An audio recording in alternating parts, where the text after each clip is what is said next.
नमस्कार दोस्तों, मैं doctor Pankaj Batra, cardiologist, Batra heart and multi speciality hospital. आज मैं एक बहुत ही इम्पोर्टेंट टॉपिक के ऊपर बात करना चाहूँगा, हृदय रोग के बारे में, हार्ट डिजीज़ के बारे में। दुनिया भर में world wide millions of death सिर्फ हृदय रोग की वजह से होती है, इसलिए हमें हृदय रोग के बारे में कुछ जानना चाहिए।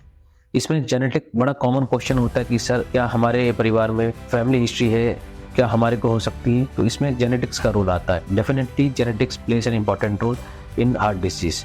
कुछ बीमारियां like hypertrophic cardiomyopathy, familial hypercholesterolemia, channelopathies, coronary artery disease में जेनेटिक्स प्ले करते हैं important role.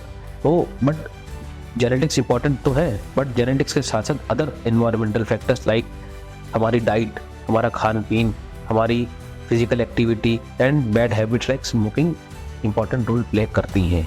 But really genetics act alone, there is an interplay between genetics and environmental factor. तो जितना जरूरी जेनेटिक्स के बारे में जानना है टू प्रिवेंट कार्डियक डिजीज, उतना ही जरूरी हमारे को अपनी लाइफस्टाइल एनवायरमेंटल फैक्टर्स को भी कंट्रोल करना है। अगर उदाहरण के टाइप पे अब देखा जाए तो मान लो किसी को फैमिलियल हाइपरकोलेस्टेरोलेमिया हो और वो अपनी डाइट ठीक ना रखे या अपना फिजिकल एक्टिविटी को ठीक ना रखे, तो उसको प्रीमेच्योर सीएडी होने का चांस बढ़ जाता है एज कम्पेयर टू अगर वो अपना ध्यान रखे। दूसरा, अगर किसी की फैमिली में सडन कार्डियक डेथ हुई हो, अकस्मात मृत्यु, तो अपना इको कराए, देखे कोई हाइपरट्रोफिक कार्डियोमायोपैथी तो नहीं है। तो ऐसे में हम फैमिली स्क्रीनिंग की राय देते हैं, जिससे पता चलता है कि क्या उस फैमिली में HCM हाइपरट्रोफिक कार्डियोमायोपैथी की बीमारी की संभावनाएं तो नहीं है। उदाहरण के तौर पर मैं दूसरी बीमारी जो बहुत कॉमन है, शुगर।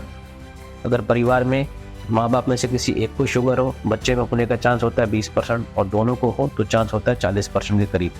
तो जेनेटिक्स रोल प्ले करते हैं, बट जेनेटिक्स के साथ साथ हमारे अदर एनवायरमेंटल फैक्टर्स भी इक्वली इंपॉर्टेंट है टू प्रिवेंट।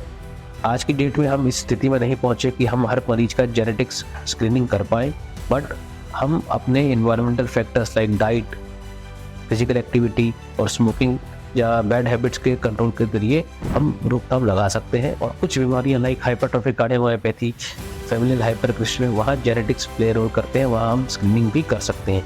अगर मैं कंक्लूड करना चाहूँ, genetics play a significant role for causing heart disease like premature coronary artery disease, hypertrophic cardiomyopathy, familial hypercholesterolemia, but equally important is environmental factors.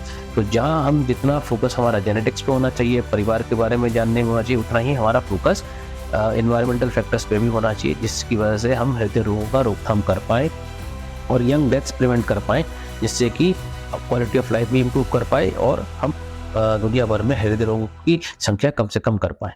धन्यवाद।